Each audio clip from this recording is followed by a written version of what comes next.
Hey everybody, welcome to Module 2, Professional Organizations.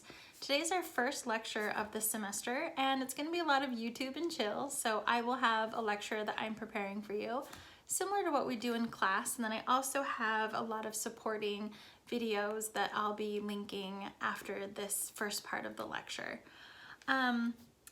This semester we'll be focusing on looking at plans, and before we even get started in that, I want you guys to have an understanding of the professional organizations that play a major role and have a heavy hand in determining how we put together our drawing sets. So that's why we're beginning the semester of architectural reading in studying different professional organizations. So just to kind of set a baseline, this class is called Architectural Drawings. And there's a lot of synonyms for the phrase architectural drawings. So throughout the semester and even today, I'm going to be using lots of synonyms. And that includes plan set, construction drawings, permit set, or even if I just say the words plan or set, that's all referring to the same thing as architectural drawings. So a lot of synonyms for the same thing. Bear with me, I'll kind of use those terms interchangeably. So I've got this plan set here in front of me. So when we refer to a physical plan set, this is kind of what we're talking about. And one thing that I want all of us to imagine right off the bat is, how did this plan set even come to be? Who made it? Why did they make it? And what I want to do to begin that process is let's define what architectural drawings are. So again, I'm calling it a plan set, but what is the professional definition of an architectural plan set? Now, an organization that we'll be talking about a lot more later on in this lecture and through the semester is the American Institute of Architects, or the AIA for short. So the AIA defines a construction document set as drawings and specifications created by an architect that set forth in detail requirements for the construction of a project. So let's break that down a little bit.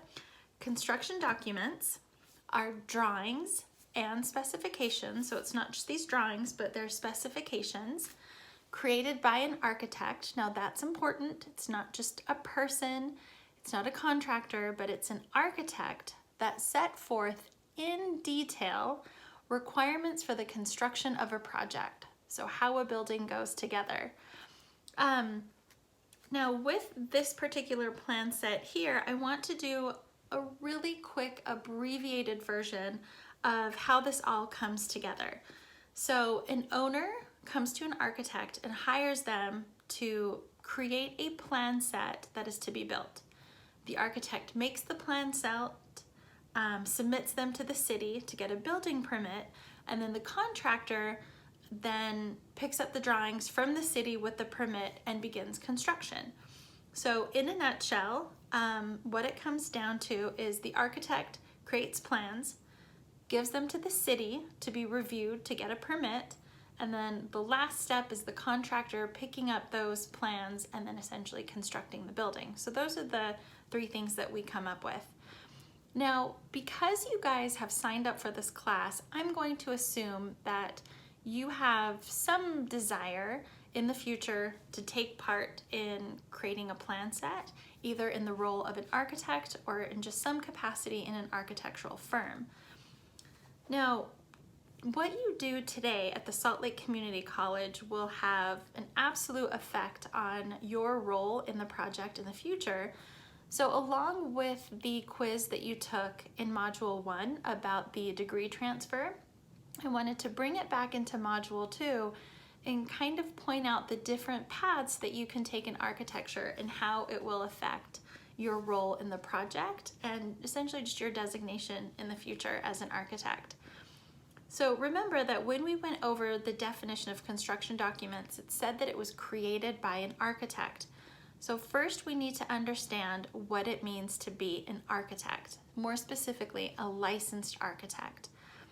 Now, let me just say first that you don't have to be a licensed architect to produce drawings. You can't necessarily call yourself an architect legally, but here in the state of Utah, without an architectural license, you can still work on small commercial projects that are less than 3,000 square feet, or residential projects up to 10,000 square feet. So it's quite significant.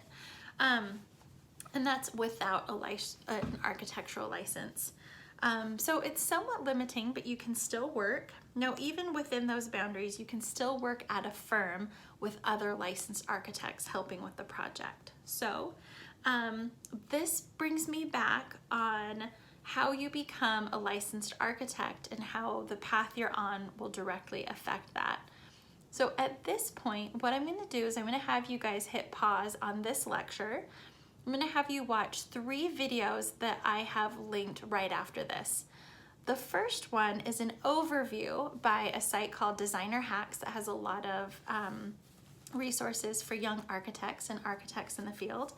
And it really goes over what an architect does, what is our role. Now, following that, there's another video by a professional organization. So it's our first professional organization called NCARB.